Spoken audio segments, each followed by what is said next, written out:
കൃഷ്ണ പ്രണാമം എല്ലാവർക്കും. ഹരേ കൃഷ്ണ. ഹരേ കൃഷ്ണ. കേൾക്കുന്നില്ലേ? അല്ലേ? ക്ലിയർ അല്ലേ? ഓക്കെ, നമുക്ക് പ്രാർത്ഥനയിലേക്ക് അടക്കം. നമോ ഭഗവതേ വാസുദേവായ, നമോ ഭഗവതേ വാസുദേവായ, നമോ ഭഗവതേ വാസുദേവായ, നമോ ഭഗവതേ വാസുദേവായ. നാരായണം നമസ്കൃത്യം നരം ചൈവ നരോത്തമം ദേവീം സരസ്വതീം വ്യാസം തതോ ജയമുദിരേത് നഷ്ടപ്രായേഷു ഭദ്രേഷു നിത്യം ഭാഗവത സേവയാ. ഭാഗവതേ ഉത്തമ ശ്ലോകേ ഭക്തിർഭവതി നഷ്ടകീം മൂകം കരോതി വാചാലം പങ്കും ലംഘയതേ ഗിരി യത്കൃപതമഹം വന്ദേ പരമാനന്ദമാധവം. ശ്രീഗുരുദീനതാരിണം ശ്രീചൈതന്യമീശ്വരം വജ്ഞാനതിമിരാന്തസ്യ ജ്ഞാനാഞ്ജലശലാകയാ ചക്ഷുർമിലിതം യേന തസ്മൈ ശ്രീഗുരുവേ നമഃ. ശ്രീചൈതന്യം മനോഭീഷ്ടം സ്ഥാപിതം യേന ഭൂതലേ സ്വയം രൂപകഥാമഹ്യം തഥാ ദിശഭാന്തികം വന്ദേഹം ശ്രീഗുരു ശ്രീയുതപദകമലം ശ്രീഗുരും വൈഷ്ണവാംസ.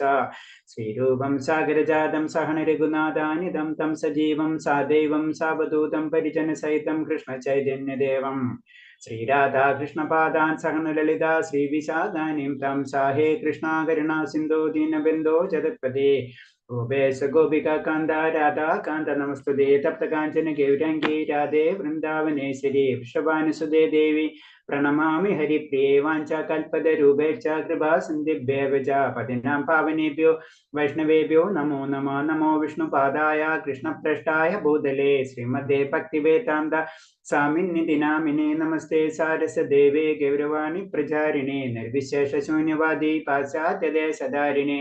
जय श्री कृष्ण चैतन्य प्रभु नित्यानंद श्री अद्वैत गदाधर श्रीवासादि गौर भक्त वृंद. हरे कृष्णा कृष्ण कृष्ण हरे हरे, हरे राम राम राम हरे हरे. हरे कृष्णा कृष्ण कृष्ण हरे हरे, हरे राम राम राम हरे हरे. हरे कृष्णा कृष्ण कृष्ण हरे हरे, हरे राम राम राम हरे हरे. हरे कृष्ण. प्रभुपाद की जय, गुरुदेव की जय, आनंद कोटि वैष्णव भक्त की जय. ഹരേ കൃഷ്ണ. നമ്മളിന്ന് 5ാമത്തെ ശ്ലോകം അല്ലേ? ഹരേ കൃഷ്ണ. ഓ നമോ ഭഗവതേ വാസുദേവ. ഹരേ കൃഷ്ണ. 5ാമത്തെ ശ്ലോകം അല്ലല്ലോ ഇന്ന്?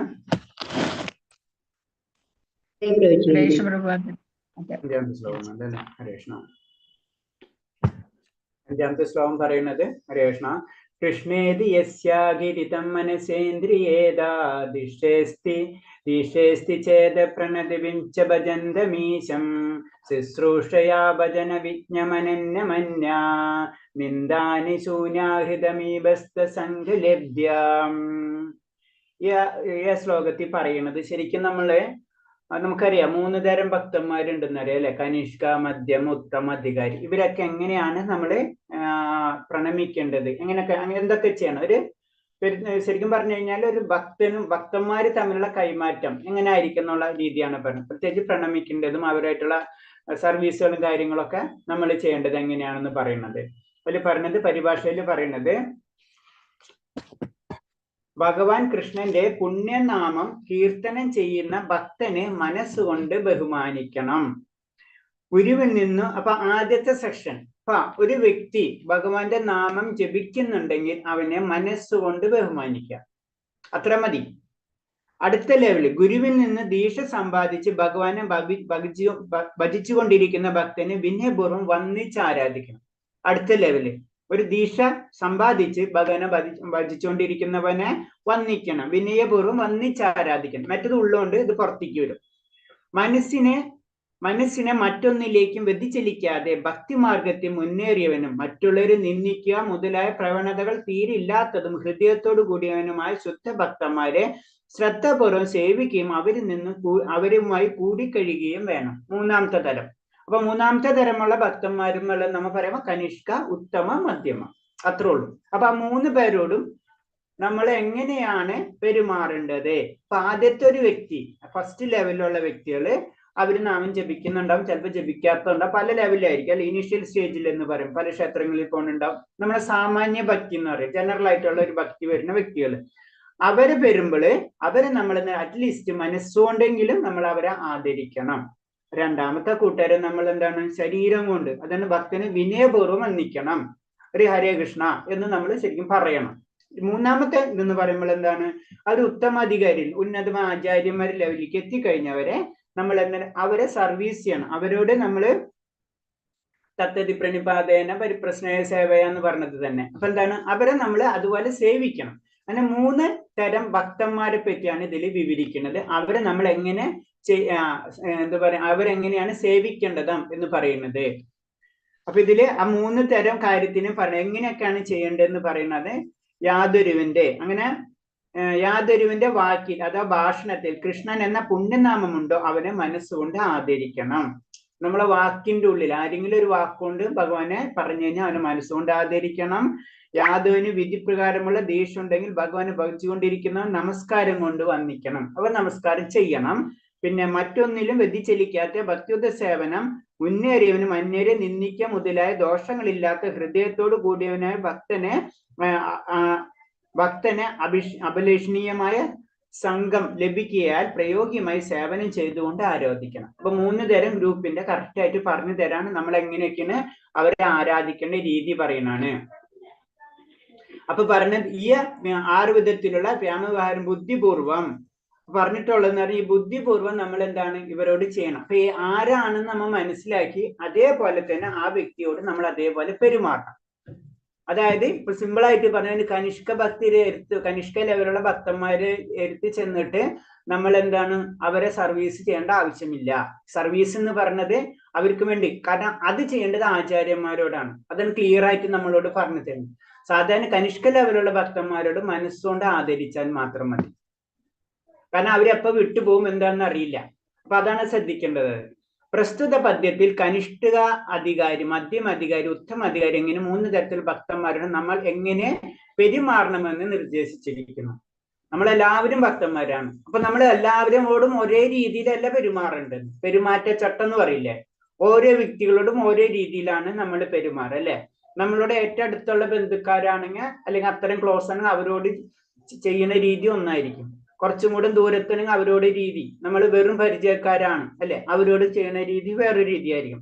എന്നത് പറഞ്ഞ പോലെ ഭക്തിയിലും ഇതേപോലെ തന്നെയാണ്. ഉന്നത ശ്രേണിയിലുള്ളവരോട് അതേപോലെ, 17 താഴെയുള്ളവരോട് അതേപോലെ, 17 താഴെയുള്ളവരുടെ അതേപോലെ തന്നെയാണ് നമ്മൾ പെരുമാറേണ്ടതെന്ന് പറയാണ്. ഗുരുവിൽ നിന്ന് ഹരിനാമം ഉച്ചരിക്കുന്നതിൽ പ്രാരംഭ ഉപദേശം നേടി നവാഗതനാണ് കനിഷ്കാധികാരി. ഇദ്ദേഹത്തിന് കനിഷ്ക വൈഷ്ണവർ എന്ന് കരുതി മനസ്സിൽ ആദരവ് പുലർത്തണം. അപ്പൊ ആദ്യം തന്നെ ഹരിനാമം നമ്മളെ ഹരിനാമം നമുക്ക് കേട്ട് കഴിഞ്ഞു കഴിഞ്ഞാല് അതാണ് ഫസ്റ്റ് ലെവൽ കനിഷ്ക ഇനീഷ്യേഷൻ എന്ന് പറഞ്ഞാൽ ശരിക്കും അതാണ്. അവിടെ നിന്ന് വരുമ്പോൾ എന്താണ്, ആ വ്യക്തിയെ കനിഷ്ക വൈഷ്ണവ എന്ന് കരുതി അവന് ആദരവ് പുലർത്തണം. എല്ലാവരും, കാരണം എന്താണ്, ഹരിനാമം കിട്ടിക്കഴിഞ്ഞു, അവര് ഗുരുവിന്റെ ഒരു കടാക്ഷം ആ വ്യക്തിക്ക് കിട്ടിക്കഴിഞ്ഞ കാരണം കൊണ്ടാണ് കനിഷ്ക ലെവൽ എന്ന് പറയുന്നത്. ശരിയ ആചാര്യയിൽ നിന്ന് ഭക്തിമാർഗ ഉപദേശ നീശ നേടി ഭഗവാനെ സേവിക്കുന്നതിൽ വ്യാപിച്ചിരിക്കുന്നവനാണ് മധ്യമധികാരി.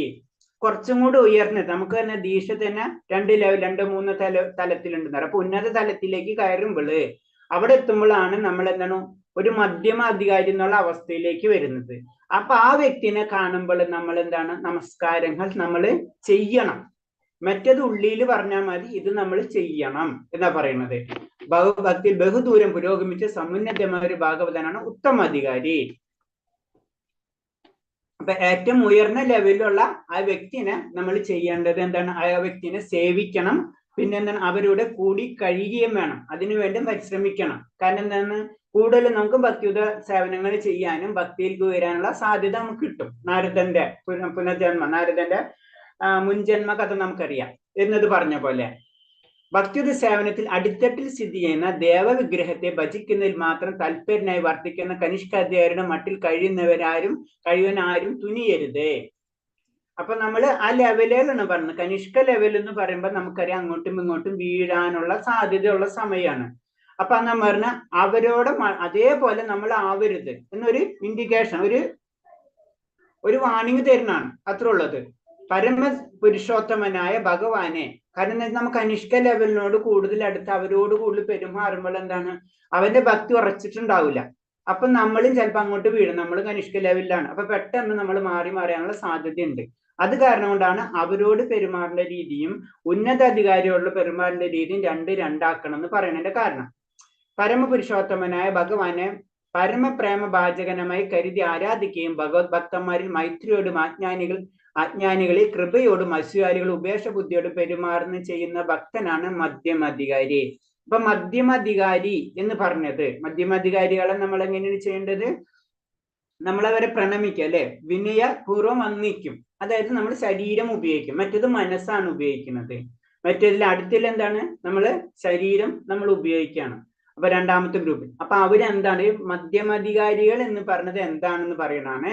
അവരെന്താണ്, അവരെ ഏറ്റവും വലിയ പ്ലസ് പോയിന്റ് നമ്മൾ ഉപദേശം ഏതെങ്കിലും പഠിച്ചു കഴിഞ്ഞു, ഭക്തിരസാമൃത സിന്ധുവിലും പഠിച്ചു കഴിഞ്ഞു അല്ലെ, ആ ഭക്തി ഉറച്ചിട്ടുണ്ടാവും ആ ഭക്തന്. ആ ഭക്തൻ ഒരിക്കലും മറ്റുള്ളവരിലേക്ക് കടക്കില്ല, വേറെ ഒന്നിലേക്കും കടക്കില്ല. കാരണം എന്ന് വെച്ച് കഴിഞ്ഞാൽ അപ്പുറത്തും ഇപ്പുറത്തും ചിലപ്പോ എന്താണ് നിരീശ്വരവാദികൾ ഉണ്ടാവാം, അല്ലെങ്കിൽ മായാവാദികൾ ഉണ്ടാവാം, പല സിദ്ധാന്തത്തിൽ അറിവുള്ള ആൾക്കാരുണ്ടാവും. ഇവരെ കൂടെ ഇടകലർന്നാലും ആ വ്യക്തിക്ക് എന്താണ് ഭഗവാനുള്ള ഭക്തി മാറ്റം വരില്ല. അത്ര ഉറച്ചിട്ടുണ്ടാവും മധ്യമധികാരിക്കുള്ള വ്യക്തിക്ക്. അതാണ് ആ പ്രത്യേകത. അവരെങ്ങനെയാണ് ചെയ്യുന്നത്? ഭഗവഭക്തന്മാരോട് മൈത്രിയായിരിക്കും, വളരെ സ്നേഹത്തോടായിരിക്കും ഭക്തന്മാരോട് പെരുമാറുക. അജ്ഞാനികളിൽ കൃപയോട്, അറിവില്ലാത്തവരോട് കൃപയായിരിക്കും. അതുപോലെ അസൂയ അല്ലെ, ഭക്തിയിൽ അസൂയുള്ളവരും ഉപേക്ഷ ബുദ്ധിയോടും അവർ ഉപേക്ഷിക്കുക ചെയ്യുന്നത്, പെരുമാറുകയും ചെയ്യുന്ന ഭക്തനാണ് മധ്യമധികാരി.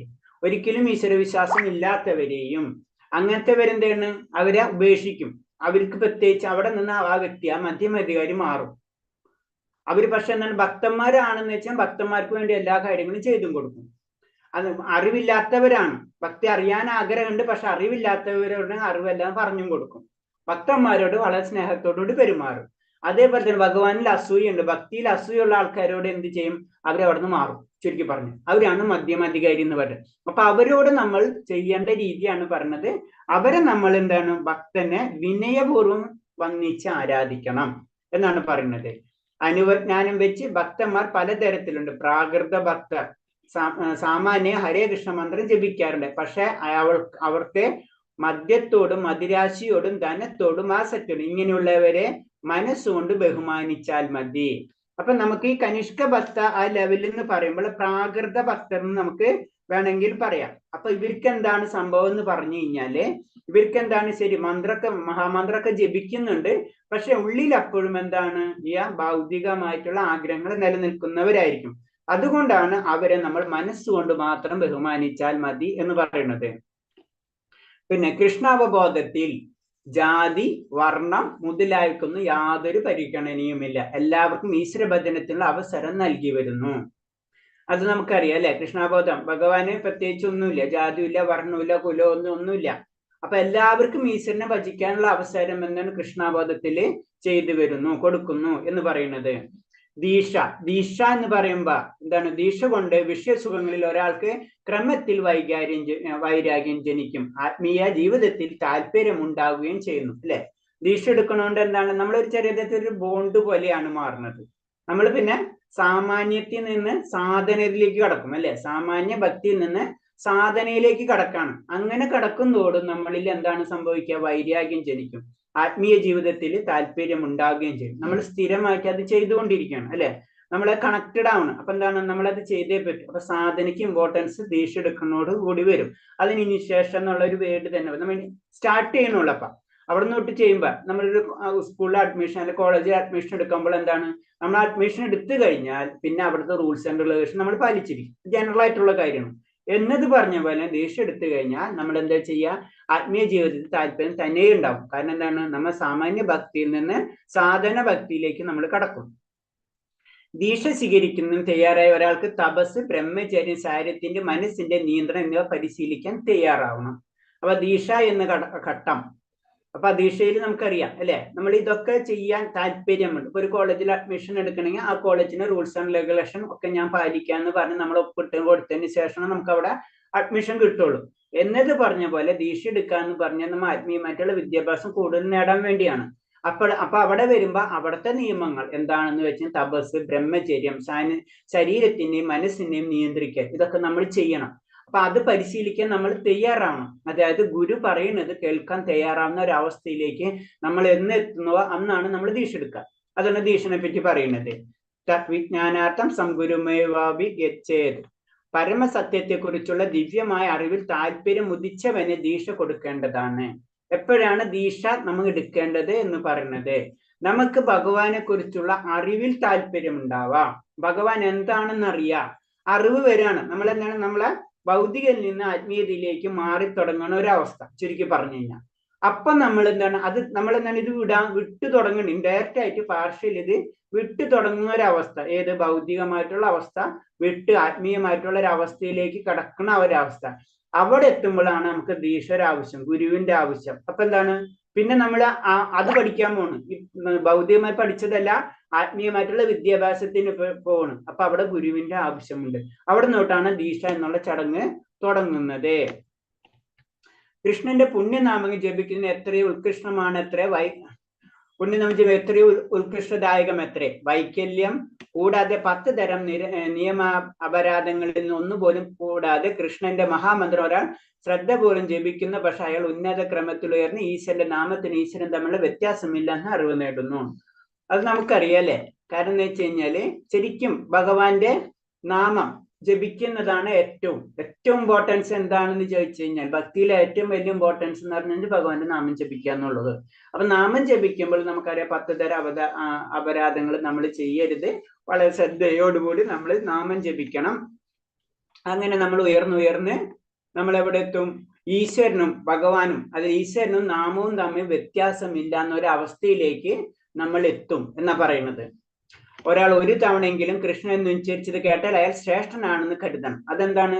ഭഗവാന്റെ നാമത്തിന് അത്തരം ശക്തിയുണ്ട് എന്ന് പറയുന്നതാണ്. കാരണം നാമം ഉച്ചരിക്കാൻ കഴിയുന്ന വ്യക്തി അത്ര ശ്രേഷ്ഠനായിരിക്കും. അപ്പൊ ഭഗവാന്റെ നാമത്തിന്റെ വാല്യൂ പറയുന്നതാണ് അത്. അല്ലാതെ നമ്മൾ ഹരേകൃഷ്ണൻ ശ്രേഷ്ഠൻ എന്നുള്ള മീനിങ് അല്ല. കാരണം ആ നാമത്തിന് വേണ്ടി ആ നാമത്തിന്റെ ഇമ്പോർട്ടൻസ് പറയാണ്. ഇപ്പൊ നമുക്കറിയാം, സിമ്പിൾ ആയിട്ട് പറഞ്ഞു കഴിഞ്ഞാല് എന്താണ്, ഭഗവത്ഗീതയില് ഭഗവാൻ ഇല്ലെങ്കിൽ ആരുമില്ല എന്ന അവസ്ഥ പോലെ തന്നെയാണ് കൃഷ്ണന്റെ ശബ്ദം എന്നാണ് ഏതൊരു വ്യക്തിനെയും ശ്രേഷ്ഠനാക്കുന്നത്. അങ്ങനെയാണ് എടുക്കേണ്ടത്. അല്ലാതെ നാമം ജപിച്ച എന്നാൽ ശരി അങ്ങനെ നമ്മൾ എടുക്കരുത്, തിരിച്ചെടുക്കരുത്. ഭഗവത് നാമ കീർത്തനത്തിൽ വീഴ്ച വരുത്തിയത് മൂലം ജീവിതത്തിന്റെ ഭൗതികവശത്തേക്ക് ക്രമത്തിൽ പലരും അധപ്പതിച്ചതായി കണ്ടിട്ടുണ്ട്. അപ്പൊ വീഴ്ച വരുത്തി കഴിഞ്ഞാൽ അതും കൂടെ ഒരു വാണിംഗ് പോലെ തരുന്നതാണ്. നമ്മൾ എന്താണ്, വീണ്ടും നമ്മൾ ഈ പെൻഡിലാടുന്ന പോലെയാണ്, വീണ്ടും നമ്മൾ ഇങ്ങോട്ട് പോരും. അതായത് സിമ്പിളായിട്ട് പറഞ്ഞു കഴിഞ്ഞാൽ എത്ര വരെ ആത്മീയ പുരോഗതിക്ക് വേണ്ടി നമ്മൾ ശ്രമിച്ചുകൊണ്ടിരിക്കുന്നോ അത്ര വരെ നമ്മൾ മുന്നിലേക്ക് പോകും. അത് നമ്മൾ സ്റ്റോപ്പ് ആവുന്നു. അത് കുറയുന്നതോടുകൂടി നമ്മൾ വീണ്ടും ഭൗതിക തലത്തിലേക്ക് തന്നെ വരും. അതാണ് വളരെ ഇമ്പോർട്ടൻസ്. അതാണ് നമ്മൾ ഒരിക്കലും എന്ത് വിട്ടാലും നാമം വിടരുതെന്ന് പറയുന്നതിന്റെ കാരണം. അത് വിട്ടു കഴിഞ്ഞാൽ നമ്മൾ വീണ്ടും എവിടേക്ക് വരും? ഭൗതികമായ ആസക്തിയിലേക്ക് നമ്മൾ വരുന്ന പറയുന്നത്. അതിന് പലരും അധപ്പതിച്ചതായി കണ്ടിട്ടുണ്ടെന്ന് പറയാൻ കാരണം. അപ്പൊ ശ്രദ്ധിക്കേണ്ട പോയിന്റ്സുകൾ അതാണ്. കീർത്തനത്തിൽ ഒരിക്കലും, ഭഗവാന്റെ നാമജപത്തിൽ ഒരിക്കലും നമ്മൾ വീഴ്ച വരുത്തരുത്. വീഴ്ച വരുത്തി കഴിഞ്ഞാൽ വീണ്ടും ഭൗതികമായ അവസ്ഥയിലേക്ക് വരികയും പിന്നെ നമ്മളുള്ള ഈ ക്ലാസ്സുകളും കാര്യങ്ങളൊക്കെ നമ്മൾ അതിൽ കിടന്ന് ഇങ്ങനെ കറങ്ങിക്കൊണ്ടിരിക്കും. ശാസ്ത്രജ്ഞാനത്തിൽ ദൃഢമായി ഉറച്ചിട്ടില്ലെങ്കിലും ഹരേകൃഷ്ണ മഹാമന്ത്ര കീർത്തനത്തിൽ ഉറച്ച വിശ്വാസം കൈവളർത്തി നിശ്ചിത ഭക്തിയുത സേവനം വീഴ്ച കൂടാതെ വളർത്തുന്ന ഒരാൾ മധ്യമ അധികാരിയായി കണക്കാക്കപ്പെടുന്നു. ഇത് നമ്മൾ കഴിഞ്ഞ ഭക്തിരസാമൃത സിന്ധുവിലും പറഞ്ഞിട്ടുണ്ട്. കനിഷ്ക അധികാരി, മധ്യമ അധികാരി, ഉത്തമ അധികാരി എന്ന് പറയുമ്പോ കനിഷ്ക അധികാരികൾക്ക് എപ്പോഴും വീഴ്ചകൾ വരാനുള്ള സാധ്യതകളാണ്. അവരെ വിശ്വാസം ഉറച്ചിട്ടില്ല, കൂടാതെ അവർക്ക് ശാസ്ത്ര ഗ്രന്ഥങ്ങളിൽ ജ്ഞാനവുമില്ല, രണ്ടുമില്ല. ആരെങ്കിലും തിരിച്ചു ചോദിച്ചു കഴിഞ്ഞാൽ ആൻസർ ഇല്ല. കനിഷ്ക ലെവലിൽ വിശ്വാസം തന്നെ ഉറപ്പുണ്ടാവില്ല അവർക്ക്. ഈ രണ്ടവസ്ഥയാണ് കനിഷ്ക ലെവലിലുള്ള ഭക്തന്മാർക്കുള്ളത്. പക്ഷെ മധ്യമാധികാരികൾക്ക് എന്ന് പറഞ്ഞു കഴിഞ്ഞാൽ എന്താണ്, അവരിൽ ശാസ്ത്രീയമായിട്ടുള്ള ശാസ്ത്രങ്ങളെ പറ്റിയിട്ടുള്ളത്. എന്തുകൊണ്ടാണ് ഭഗവാൻ കാളികന്റെ പുറത്ത് നൃത്തം ചെയ്തത്, പാമ്പിന്റെ മുകളിൽ അങ്ങനെ നൃത്തം ചെയ്തതെന്ന് ചോദിച്ചു കഴിഞ്ഞാൽ ശാസ്ത്രീയമായിട്ടുള്ള അടിത്തറ അവർക്ക് പറയാൻ പറ്റില്ല. പക്ഷെ അവർക്ക് ഉറപ്പുണ്ട് ഭഗവാൻ കാളിയന്റെ മുകളിലും എവിടെ നൃത്തം ചെയ്യും എന്ന് അവർക്ക് ഉറപ്പുണ്ട്. ആ ഒരു അവസ്ഥ, അതായത് ക്ലിയർ കട്ട് അവർക്ക് ഭഗവാനിൽ അടിയുറച്ച വിശ്വാസം ഉണ്ടാകും. അതാണ് പ്രത്യേകത. അതാണ് മധ്യമധികാരികളുടെ പ്രത്യേകത, വിശ്വാസം ഉറച്ച ലെവല്. രണ്ടാമത്തെ മൂലം എന്ന് പറഞ്ഞത് കൃഷ്ണന്റെ ഭക്തിപൂർവ്വം സേവിക്കുന്ന മൂലം തന്റെ മറ്റെല്ലാ വിഹിത കർമ്മങ്ങളും അനുഷ്ഠിക്കുന്നു. അപ്പൊ ഇങ്ങനെ അവരെന്താണ്, മറ്റല്ല വിഹിത കർമ്മങ്ങള്, ഭഗവാനിൽ വിശ്വാസമുണ്ട്, മറ്റുള്ള കർമ്മങ്ങളും അവർ അനുഷ്ഠിച്ചുകൊണ്ടിരിക്കുന്നു. ഭഗവത്ഗീത മനസ്സിലാക്കുന്നതിൽ ശരിയായ രീതി ഭഗവത്ഗീതയിലെ എല്ലാ ഉപദേശങ്ങളും പൂർണ്ണമായി സ്വീകരിക്കുന്നതാണ്. അപ്പൊ നമുക്കറിയാം ഭഗവത്ഗീതയിലെ ഒന്നാമത്തെ ചാപ്റ്റർ തൊട്ട് 18ാമത്തെ ചാപ്റ്ററോളെയും പല കാര്യങ്ങൾ പറയുന്നുണ്ടെന്ന് നമുക്കറിയാം അല്ലെ. അതായത് അഷ്ടാംഗ യോഗ ആയാലും ധ്യാനയോഗ ആണെങ്കിലും കർമ്മയോഗ ആണെങ്കിലും ജ്ഞാനയോഗങ്ങൾ. അപ്പൊ നമ്മള് അത് കറക്റ്റ് ആയിട്ട് മനസ്സിലാക്കിയിരിക്കണം. അതാണ് ഭഗവത് എല്ലാ ഉപദേശങ്ങളും പൂർണ്ണമായും സ്വീകരിക്കേണ്ടതാണ്. നമ്മളെ അവസ്ഥ എന്താണ്, അതിനനുസരിച്ച് നമ്മൾ അതെടുത്ത് നമ്മൾ ലാസ്റ്റ് ഭക്തിയിലേക്ക് കടക്കണം.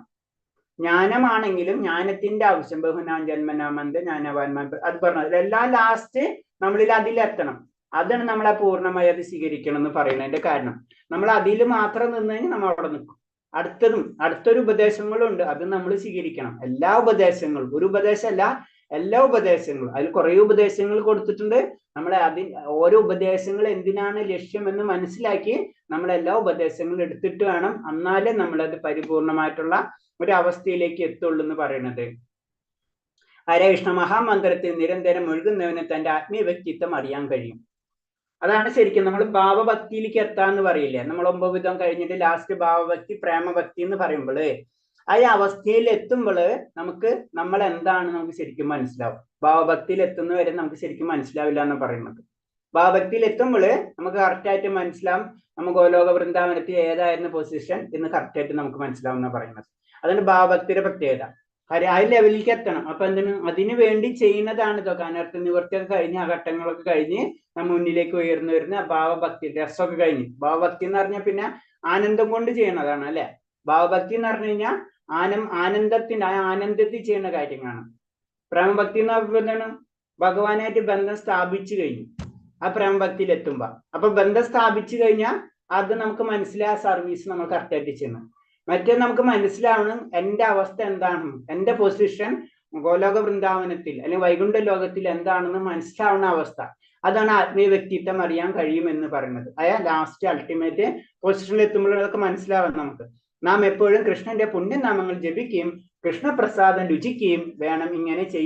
ഇങ്ങനെ ചെയ്യുന്ന ഒരാൾക്ക് പരമപുരുഷോത്തമൻ സ്വയം പ്രകാശിതനാവും. അത് ലാസ്റ്റ് ആ പ്രേമഭക്തി അങ്ങനെ എത്തുമെന്ന് പറഞ്ഞാണ്. നമ്മൾ ഇനീഷ്യലായിട്ട് നാമം ജപിക്കുകയും കൃഷ്ണ. അപ്പൊ നമുക്കറിയാം ചൈതന്യ പ്രഭു പറഞ്ഞിട്ടുള്ള 3 കാര്യങ്ങൾ ഏതൊക്കെയാണ്? ബേസിക് ആയിട്ട് 3 കാര്യങ്ങൾ പറയുന്നുണ്ടല്ല. നമ്മളോട് പറഞ്ഞിട്ടുള്ള എന്തുട്ടാ 3 കാര്യങ്ങള്?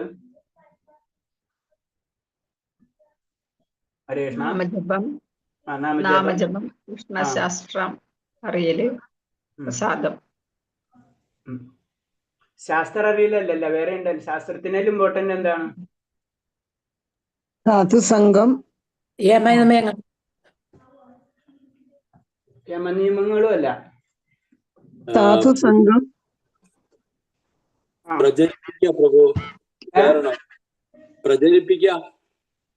പ്രചരിപ്പിക്കാനൊന്നും ചൈതന്യ മഹാപ്രഭു പറഞ്ഞിട്ട് നമ്മളോട് 3 കാര്യം. നമ്മളെ അവസ്ഥ എന്താണ്? പതിതമായ ആത്മാക്കളാണ് അല്ലെ. നമ്മള് പതിതമായ ആത്മാക്കള് നമ്മൾ വരുമ്പോ നമുക്ക് ചെയ്യാൻ പറ്റുന്ന കാര്യം എന്ന് പറഞ്ഞ എന്തൊക്കെയാണ്? ഒന്നെന്ന് പറഞ്ഞത് നാമജപം കൺഫേം ആണ്. പിന്നെ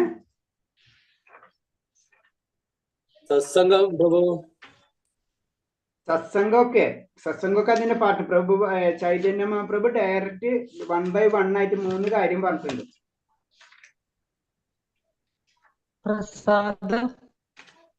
പ്രസാദം ഒക്കെയാണ്, നോ ഡൗട്ട്. 3ാമത്തെ പോയിന്റ് എന്തായിരിക്കും? പ്രസാദം. പിന്നെ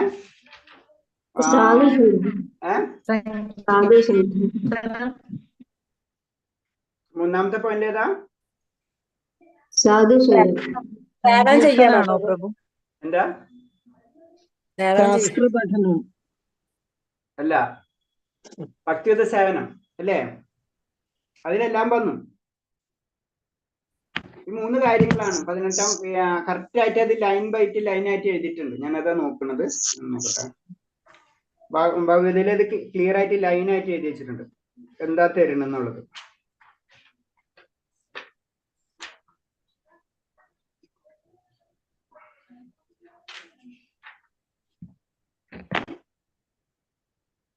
ഒരു സെക്കൻഡ്, ഞാൻ ലൈൻ തന്നെ വായിച്ചുതരാം.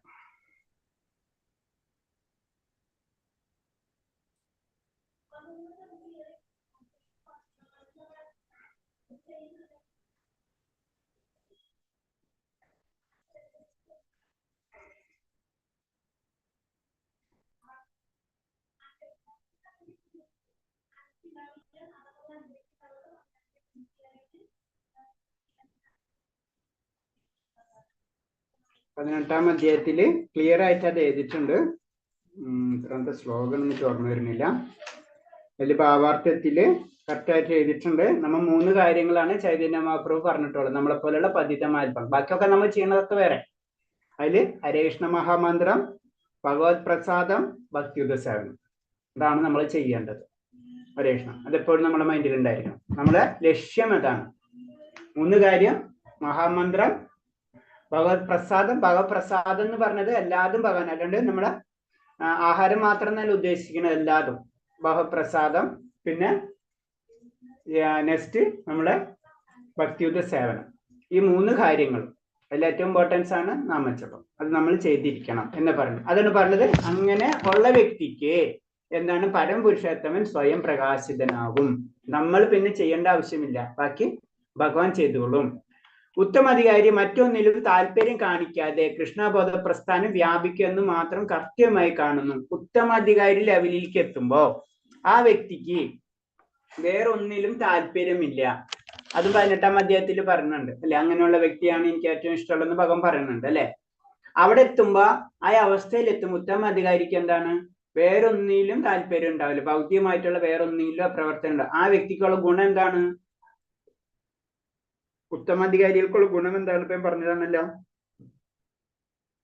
അവരുടെ പ്രത്യേകത എന്താണ് ഉത്തമാധികാരി എന്ന് പറയുമ്പോ? അവർക്ക് പൂർണ്ണമായി ശാസ്ത്രത്തിലുള്ള അറിവും അതുപോലെ തന്നെ പൂർണ്ണമായ വിശ്വാസവും ഭഗവാനോട് ഉണ്ടായിരിക്കും അല്ലെ. മറ്റുള്ളവർക്ക് പറഞ്ഞ് മനസ്സിലാക്കി കൊടുക്കാനുള്ള അത്രയും നോളേജ് ഉണ്ട്. അതായത് ബേസിക് ആയിട്ട് ശാസ്ത്രത്തിന്റെ നോളജ് ഉണ്ടാവും, അതേപോലെ തന്നെ ഭഗവാനിൽ അടിയുറച്ച വിശ്വാസം ഉണ്ടാവും. ഇത് 2 കാര്യമാണ് ഉത്തമാധികാരി. അപ്പൊ എന്താണ്, ശാസ്ത്രത്തിൽ അടിയുറച്ച അറിവുള്ളത് കാരണം കൊണ്ട് മറ്റുള്ളവർക്ക് പറഞ്ഞു കൊടുക്കാനും പറ്റും. അതാണ് അതിന്റെ പ്രത്യേകത. ഉത്തമാധികാരി തലത്തിലേക്ക് വരാതെ ആരും ഗുരുവായി ചമയരുത്. ഗുരു എന്ന് പറഞ്ഞാൽ അതാണ്. ഏതാണ്? ശാസ്ത്രത്തിലും അത് ഭഗവാനിലും. ശാസ്ത്രത്തിലും നല്ല ഗ്രാഹ്യം ഉണ്ടാവാം, അതേപോലെ തന്നെ ഭഗവാനിൽ അടിയുറച്ച വിശ്വാസം ഉണ്ടാവാം. അതാണ് നമ്മുടെ പരമ്പര ഒക്കെ നമ്മൾ പറയുന്നത്. അങ്ങനത്തെ അല്ലാത്തവരാരും ഗുരുവായിട്ട് ചമയരുതേ. പക്ഷെ കനിഷ്ക അധികാരികൾക്കും മധ്യമധികാരിക്കും ശിഷ്യന്മാര് സ്വീകരിക്കാം. പക്ഷെ ശിഷ്യന്മാർ അവരുടെ തന്നെ തലത്തിലുള്ളവരായിരിക്കണം. അപ്പൊ മറ്റുള്ളവരോട് പറഞ്ഞത്, നിങ്ങൾ നിങ്ങളുടെ തലത്തിലുള്ള സംശയങ്ങൾ അങ്ങോട്ടും ഇങ്ങോട്ടും മാറ്റിക്കുക. ഇപ്പൊ നമ്മൾ സംസാരിക്കണ പോലെ നമുക്ക് അങ്ങോട്ടും ഇങ്ങോട്ടും സംശയങ്ങളുണ്ട്, നമ്മൾ അങ്ങോട്ടും ഇങ്ങോട്ടും സംശയങ്ങൾ മാറ്റാം. പക്ഷെ ആരും ഗുരുക്കന്മാരല്ല. അതാണ് പറഞ്ഞത്. കനിഷ്കാധികാരി ആണെങ്കിലും അതേപോലെ തന്നെ മധ്യമധികാരി ആണെങ്കിലും അവർ തമ്മിലുള്ള സംശയങ്ങൾ അങ്ങോട്ടും ഇങ്ങോട്ടും മാറ്റാം, അതിന് കുഴപ്പമൊന്നുമില്ല. അപ്പൊ അതാണ് പറയുന്നത്. ഹരേ കൃഷ്ണ.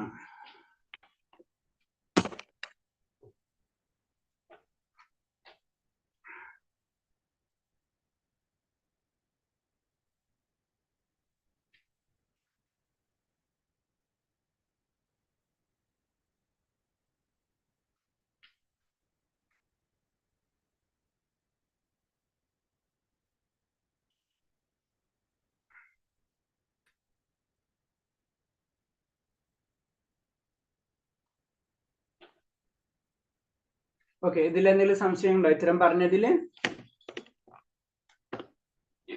ഈ ശ്ലോകം കഴിയാണ്.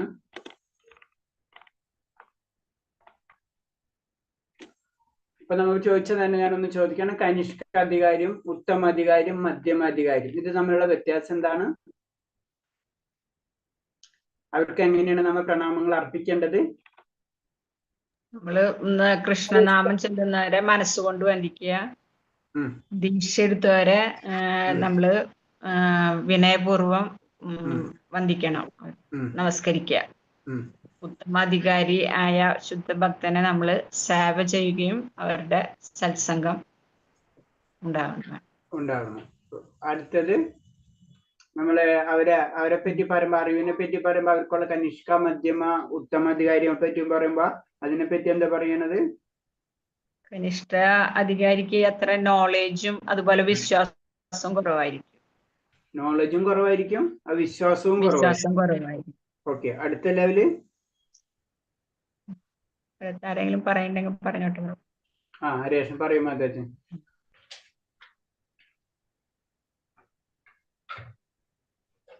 അടുത്ത ലെവൽ എന്താണ്? മധ്യമധികാരിയെ പറ്റി എന്താ പറയുന്നത് ഹരേഷ്ണ? ഭക്തി ആഗ്രഹിക്കുന്നവർക്ക് ഭക്തി പറഞ്ഞു കൊടുക്കുകയും അസൂയുള്ളവരെ ഒഴിവാക്കുകയും ചെയ്യും. അതാരാണ്? മധ്യമധികാരി. മധ്യമധികാരി അല്ലേ? അപ്പൊ ആ വ്യക്തിക്കുള്ള ഒരു ഗുണം ഉണ്ടല്ലോ, അതെന്താണ്? എല്ലാരോടും വിശ്വാസത്തിന്റെ ആൾക്ക് എങ്ങനെയായിരിക്കും പൊസിഷൻ? വിശ്വാസം ഉറപ്പിച്ചിട്ടുണ്ടാവോ അല്ലെങ്കിൽ ഉണ്ടാവോ? വിശ്വാസം ഉറപ്പിച്ചിട്ടുണ്ടാവും. വിശ്വാസം ഉറപ്പിച്ചിട്ടുണ്ടാവും അല്ലെ? ശാസ്ത്രങ്ങളിൽ നോളജ് ഉണ്ടാവോ ഇല്ലേ? ഉണ്ടാവും പ്രഭു. ശാസ്ത്രങ്ങളിൽ നോളജ് ഉണ്ടാവോ ഇല്ലേ? ഉണ്ടാവും. മധ്യമധികാരിക്ക് ശാസ്ത്രങ്ങളില് അത്ര നോളജ് ഉണ്ടാവണമെന്നില്ല. മധ്യമധികാരിയുടെ പ്രശ്നം അതാണ്. ശാസ്ത്രങ്ങളിൽ നോളജ് ഉണ്ടാവും, പക്ഷെ അത്ര മറ്റുള്ളവരെ സംശയങ്ങൾ മുഴുവനും ദൂരീകരിക്കേണ്ട രീതിയിലുള്ള നോളജ് ആർക്കും ഉണ്ടാവില്ല, മധ്യമധികാരികൾക്ക് ഉണ്ടാവില്ല എന്നാ പറയുന്നത്. വിശ്വാസം ഉണ്ടാവും, പക്ഷെ ശാസ്ത്രത്തിന്റെ നോളജ് കുറവായിരിക്കും. അപ്പൊ മൂന്നാമത്തെ എന്തായിരിക്കും? ഉത്തമാധികാരി എന്ന് പറയുമ്പോ എന്തായിരിക്കും? പ്രവീൺ ബാബു, ഹരേഷ്ണ. പ്രവീൺ ബാബു, ഹരേഷ്ണ. പ്രവീൺ ബാബു എന്തോ ആലോചിച്ചിരിക്കുകയാണ് ക്ലാസ്സിലുണ്ടെങ്കിലും. ഹരേഷ്ണ, വേറെ ആരെങ്കിലും പറയും? എന്താ ഉത്തമാധികാരി എന്ന് പറയുമ്പോ? അദ്ദേഹം പിന്നെ ശാസ്ത്രത്തിൽ നിപുണനായിരിക്കും, ഭക്തിയിലും ഉറച്ച വിശ്വാസമുള്ള ആളായിരിക്കും. ഭക്തിയിലും ഉറച്ച വിശ്വാസമുള്ള ആളായിരിക്കും അല്ലെ? ഓക്കെ. ഹരേ കൃഷ്ണ പ്രഭു. മറ്റുള്ളവർക്ക് പറഞ്ഞു കൊടുക്കാനുള്ള കഴിവുണ്ടായിരിക്കും. മറ്റുള്ളവർക്ക് പറഞ്ഞു കൊടുക്കാനുള്ള കഴിവും ആ വ്യക്തിക്ക് ഉണ്ടായിരിക്കും. കാരണം എന്താണ്? കാരണം ആ ശാസ്ത്രത്തിന് അടിയുറച്ച അറിവുള്ളത് കാരണം കൊണ്ട് ആ വ്യക്തിക്ക് മറ്റുള്ളവർക്ക് എന്ത് സംശയങ്ങൾ ചോദിച്ചാലും അത് ക്ലിയർ ചെയ്യാൻ പറ്റും അല്ലെ? അതാണ് അതിന്റെ പ്രത്യേകത. അപ്പൊ പിന്നെ ചൈതന്യ മഹാപ്രഭു എന്താ പറഞ്ഞിട്ടുള്ളത്? ബേസിക്കായിട്ട് നമ്മളെ ബേസിക്കായിട്ട് അറിയേണ്ട ഒരു കാര്യമാണ്. ചൈതന്യ മഹാപ്രഭു എന്താ പറഞ്ഞിട്ടുള്ളത് നമ്മളോട്? 3 കാര്യങ്ങളാ പറഞ്ഞിട്ടുള്ളത് ബേസിക്കായിട്ടുള്ളത്. ജപിക്കുക, പ്രസാദം കഴിക്കുക, ഭക്തിയുത സേവനം ചെയ്യുക. ഭക്തിയുത സേവനങ്ങൾ ചെയ്യുക. 3 കാര്യങ്ങള് നമ്മൾ തീർച്ചയായിട്ടും ചെയ്തിരിക്കണം. ഭക്തിയിലേക്ക് കടക്കുമ്പോ ഈ 3 കാര്യങ്ങളും നമ്മൾ ചെയ്തിരിക്കുന്ന പറയണത്. ഓക്കെ ഹരേഷ്ണ. പിന്നെ വേറെ ഒരു കാര്യം, ഇപ്പൊ ഇത് വേറെ എന്തെങ്കിലും സംശയം ഉണ്ടോ ഇതില്? ഈ ശ്ലോകത്തിൽ വേറെ എന്തെങ്കിലും സംശയങ്ങളുണ്ടോ? ഇതില് 3 ഭക്തന്മാരെ പറ്റിയാണ് പറഞ്ഞിട്ടുള്ളത്. ആ ഭക്തന്മാരോട് നമ്മൾ എങ്ങനെ പെരുമാറണം, പിന്നെ എങ്ങനെ ആ ഭക്തന്മാരെ നമുക്ക് തിരിച്ചറിയാം എന്നുള്ള കാര്യങ്ങളാണ് ചുരുക്കിയിൽ ഇതിൽ പറഞ്ഞിട്ടുള്ളത്. ഓക്കെ ഹരേഷ്ണ, വേറെ എന്തെങ്കിലും സംശയം ഇല്ലല്ല? ക്ലിയർ അല്ലേ?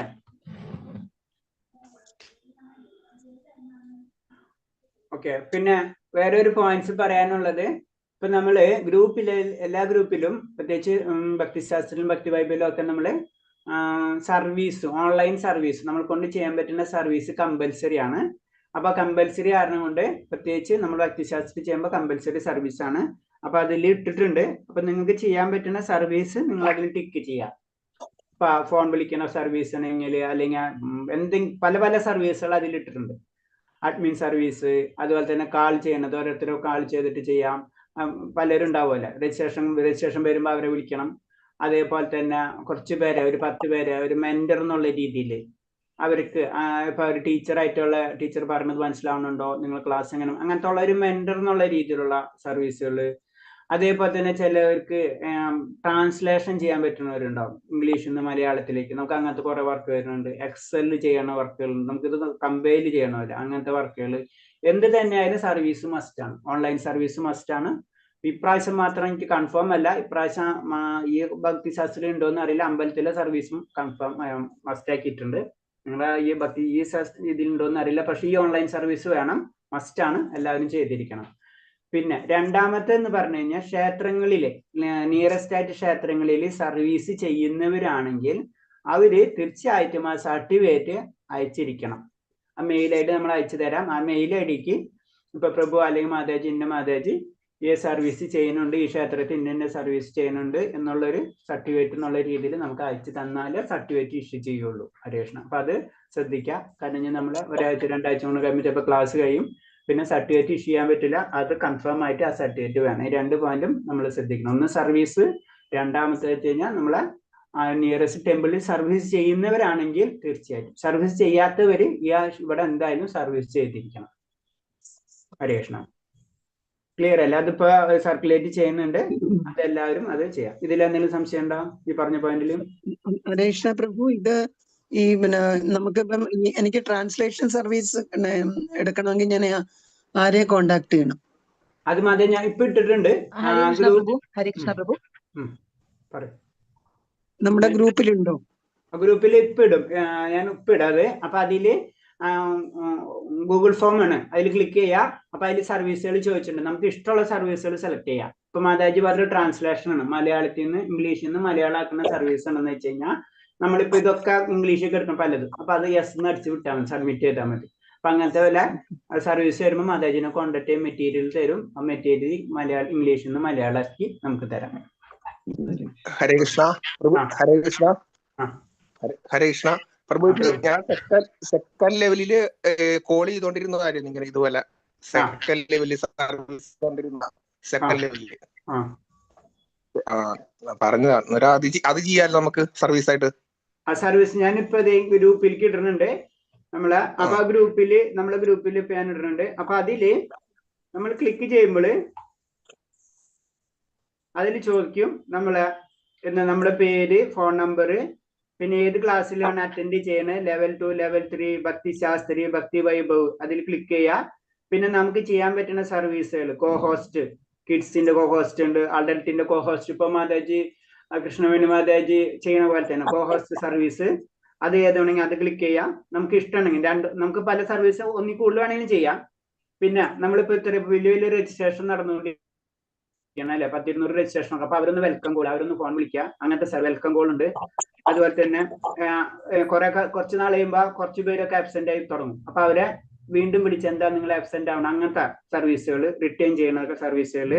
പിന്നെ നമ്മളെ ശ്ലോകം പഠിപ്പിക്കാം, നമുക്ക് ഭഗവത ശ്ലോകം പഠിപ്പിക്കാം. പ്രത്യേകിച്ച് ഭക്തിശാസ്ത്രി നമ്മൾ ഏകദേശം ഫൈനൽ ആയിക്കൊണ്ടിരിക്കണം. അപ്പൊ നമുക്ക് 16 റൗണ്ട് ജപം മസ്റ്റ് ആണ്. അപ്പൊ ഭക്തിശാസ്ത്രിക്കാരെല്ലാവരും എന്താണ് 16 റൗണ്ട് ജപിക്കുന്നവരാണ്. അപ്പൊ നമുക്ക് വേണമെന്ന് വെച്ച് കഴിഞ്ഞാൽ നമുക്ക് ശ്ലോകങ്ങൾ പഠിപ്പിക്കാം. 1 തൊട്ട് 3 വരെ ചാപ്റ്റർ, ഏത് ചാപ്റ്റർ ആണ്, ചില ചാപ്റ്ററിൽ ഫ്ലുവന്റ് ആയിരിക്കും. അപ്പൊ ആ ചാപ്റ്റർ പഠിപ്പിക്കാം നമുക്ക്. അപ്പൊ അതിന്റെ ഡിവോട്ടീസ് വരും, അവരെ നമ്മൾ അത് പഠിപ്പിക്കാം. അപ്പൊ ആ സർവീസ് നമ്മൾ ചെയ്യാം. പിന്നെ നമുക്ക് പോസ്റ്റർ, നമ്മളെ ഇതിൽ തന്നെ നമ്മൾ അഡ്വർടൈസ്മെന്റ് ഇടുന്നത് അല്ലെ, അത് ചെയ്യാൻ കഴിവുള്ളവരുണ്ടെങ്കിൽ അത് ചെയ്യാം. അതുപോലെ തന്നെ വീഡിയോസ് ഒക്കെ ഉണ്ടാക്കി നമുക്ക് ഇത് അഡ്വർടൈസ്മെന്റ് കൊടുക്കണമല്ലോ ജനറൽ ആയിട്ടുള്ള അങ്ങനത്തെ സർവീസുകൾ. പിന്നെ എക്സൽ നമുക്കൊരു കമ്പൈൽ ചെയ്യണം അല്ലെ, പല കാര്യങ്ങൾ, അങ്ങനത്തെ വർക്കുകൾ. അതുപോലെ തന്നെ പ്രസന്റേഷൻ, ഇപ്പൊ നമ്മൾ പ്രസന്റേഷൻ ഉണ്ടാക്കുന്നുണ്ട്, ടെക്സ്റ്റ് മെസ്സേജ്, PDF മേക്കിംഗ്. പിന്നെ ക്വസ്റ്റ്യൻസ്, നമ്മളിപ്പോ ഫസ്റ്റ് ലെവലും സെക്കൻഡ് ലെവലോ ക്വസ്റ്റ്യൻ, ഇപ്പൊ നിങ്ങൾ പ്രത്യേകിച്ച് നിങ്ങളോട് പറഞ്ഞെങ്കിൽ ഭക്തിശാസ്ത്രം ഒരുവിധമായി. അപ്പൊ നമ്മൾ ക്വസ്റ്റ്യൻസ് ഫസ്റ്റ് ലെവലിലെ ഭഗവത്ഗീതയിൽ ഇമ്പോർട്ടന്റ് ക്വസ്റ്റ്യൻസ് ഒക്കെ ഉണ്ടാക്കി അവർക്ക് ക്വസ്റ്റ്യൻ ബാങ്ക് ഉണ്ടാക്കണം. അപ്പൊ അതിന്റെ ആൻസറും ക്വസ്റ്റ്യൻ ബാങ്ക്. ഇപ്പൊ സിമ്പിൾ ആയിട്ട് ഫസ്റ്റ് ലെവലുള്ളവർക്ക് നമുക്ക് ആദ്യത്തെ ചാപ്റ്ററിൽ നിന്ന് ആര് തമ്മിലാണ് ധൃതരാഷ്ട്രരും അങ്ങനത്തെ ഉള്ള ക്വസ്റ്റ്യൻസ് ഒക്കെ ഉണ്ടല്ലോ, ആ ക്വസ്റ്റ്യൻസും അതിന്റെ ആൻസേഴ്സും, അത് അങ്ങനത്തെ സർവീസ് ഉണ്ട്. പിന്നെ ഇംഗ്ലീഷിൽ നിന്ന് മലയാളത്തിലുള്ള ട്രാൻസ്ലേഷൻസും, പിന്നെ അനവധി ചെറിയ ചെറിയ മിസ്ലേനിയസ് സർവീസും വരുന്നുണ്ട്. ഇത് ചെയ്യാൻ പറ്റുന്നവരെ അതിൽ ടിക്ക് ചെയ്യുക, സബ്മിറ്റ് ചെയ്യാം. അപ്പൊ നമുക്ക് ആവശ്യം വരുമ്പോൾ നമ്മൾ കോൺടാക്ട് ചെയ്യും. നമ്മൾ പ്രത്യേകിച്ച് ഭക്തിശാസ്ത്രിക്കാർ എന്തായാലും ചെയ്തിരിക്കണം സർവീസ്. അത് പ്രഭുവിന്റെ അമ്പലത്തിൽ നിന്ന് കമ്പൽസറി സർവീസ് ആണ്, നോ ഓപ്ഷൻ. നിങ്ങൾ എന്തെങ്കിലും 1-2 സർവീസ് മിനിമം വരണം, അതിൽ കൂടുതലായാലും കുഴപ്പമില്ല. മിനിമം ഒരു സർവീസ് ഇല്ലാതെ സർട്ടിഫിക്കറ്റ് കിട്ടില്ല, 100% ആണ്. അത് ക്ലിയർ ഓർഡർ ആണ്. അത് ഏതെങ്കിലും സർവീസ് ചെയ്തിരിക്കണം, ഭക്തിശാസ്ത്രി കോഴ്സാണ് ചെയ്യുന്നത്. അപ്പൊ നമ്മൾ ഇപ്പൊ തന്നെ ഭക്തിയുത സേവനം അല്ലെ, നമ്മൾ പഠിച്ചാൽ ഇപ്പൊ തന്നെ നമ്മൾ പറഞ്ഞാണ്, ചൈതന്യ മഹാപ്രഭു പറഞ്ഞിട്ടുള്ള 3 കാര്യങ്ങളിൽ ഒന്ന് എന്താ, നാമജപം, അത് നമ്മൾ എന്തായാലും ചെയ്യും. രണ്ടാമത്തേത് പ്രസാദം, അത് നമ്മൾ എന്തായാലും ചെയ്യും. മൂന്നാമത്തേത് എന്താണ്, ഭക്തിയുത സേവനം. അവിടെയാണ് നമ്മളെ പ്രോബ്ലം വരും. നമ്മളിപ്പോ ഈ ശ്ലോകം എടുക്കാൻ പറയുന്നത്, അപ്പൊ അതിന് ടീച്ചിങ് മെറ്റീരിയൽ അപ്പൊ തരുമോ, അതോ നമ്മൾ തന്നെ പ്രിപ്പയർ ചെയ്യണം? എങ്ങനെയാണ്? ശ്ലോകം എടുക്കാനല്ല, ഈ ശ്ലോകം ജസ്റ്റ് നമ്മള് ആ ശ്ലോകത്തിന്റെ ട്യൂൺ ഉണ്ടല്ലോ, നന്നായിട്ട് നമുക്കറിയാലോ. അപ്പൊ നമ്മൾ ഇപ്പൊ ശ്ലോകം പഠിക്കുമ്പോ ആ ശ്ലോകം നമ്മൾ എല്ലാവർക്കും പല ട്യൂണിൽ പഠിക്കാൻ പറ്റില്ല എന്ന് വരും. മനസ്സിലായില്ലേ? അപ്പൊ ചിലവർക്ക് നന്നായിട്ട് അത് പഠിപ്പിച്ചു കൊടുക്കാൻ കഴിവുള്ളവരുണ്ടാവും. ഇപ്പൊ ഞാൻ പറഞ്ഞു, ഇപ്പൊ നമ്മളൊരു 12 പേരുണ്ട്, എല്ലാവരും ഒരേ പോലെ എല്ലാ ശ്ലോകം ചൊല്ലും അല്ലെ. അപ്പം ചിലവർക്ക് ആ കഴിവ് മാതാജി പറഞ്ഞു, മാതാജിക്ക് ട്രാൻസ്ലേറ്റ് ചെയ്യാനുള്ള പവർ ഉണ്ട്, എല്ലാവർക്കും അത് ഉണ്ടാവണമെന്നില്ല അല്ലെ. അപ്പൊ മാതാജി ട്രാൻസ്ലേഷൻ എടുത്തു. അപ്പൊ ചിലവർക്ക് നന്നായിട്ട് ശ്ലോകം ചെല്ലാൻ കഴിയുന്നവരുണ്ടാവും, അപ്പൊ അവർ ശ്ലോകത്തിന്റെ എടുക്കാം. ചിലവർക്ക് അതും പറ്റാത്തവർക്ക് അറ്റ്ലീസ്റ്റ് ആയിട്ട് ഫോൺ വിളിക്കാലോ, ആ സർവീസിംഗിലും ചെയ്യാം. നമ്മളെ ചോയ്സ് ആണ്. നമുക്ക് ഏതാണ് ഏറ്റവും കൂടുതൽ ബെറ്റർ ആയിട്ട് ചെയ്യാൻ പറ്റുന്ന സർവീസ് അതെടുക്കാം. അല്ല നമുക്ക് അതിൽ കൂടുതൽ ഒരെണ്ണം മിനിമം ആണ്, ഒന്നിൽ കൂടുതൽ എടുത്താണ് കുഴപ്പമൊന്നും, 2 or 3 സർവീസ് ഒക്കെ നമുക്ക് എടുക്കാം. ഫോൺ കോൾ നമുക്ക് സിമ്പിൾ ആയിട്ട് ചെയ്യാം. അവരെ വിളിച്ചിട്ട് എന്താ വരാത്ത എന്താണെന്നൊക്കെ ചോദിക്കാൻ നമുക്ക്. മനസ്സിലായില്ലേ? ഹരേ കൃഷ്ണ. ഹരേ കൃഷ്ണ പ്രഭു. പ്രഭു, നമ്മളിപ്പോ സെൻട്രലില് സർവീസ് ചെയ്യുന്നുണ്ടെങ്കിൽ ഇവിടുത്തെ സർവീസ് എടുക്കണമെന്നുണ്ടോ? രണ്ടും വേണോ?